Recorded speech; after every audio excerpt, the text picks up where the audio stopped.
गोविंद चौहान, गोविंद चौहान, गोविंद चौहान,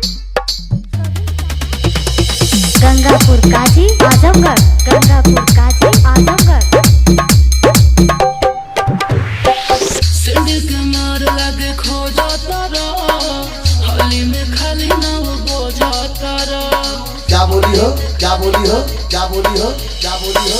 मुझे जानी छोड़ा मालूम बातों करो, भले दो चार दिन या तो पड़ो।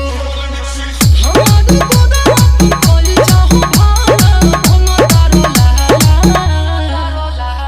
तहार मिक्सी हमार मिक्सी, दोनों के मिक्सी बकाला काला। हमार पीसे नरम मसाला, तहार पीसे गरम मसाला।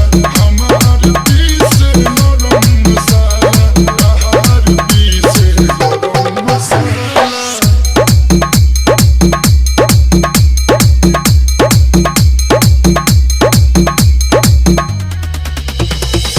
आगे से हमरा के घेरा तारा, भर बाजार में तू छेड़ा तारा।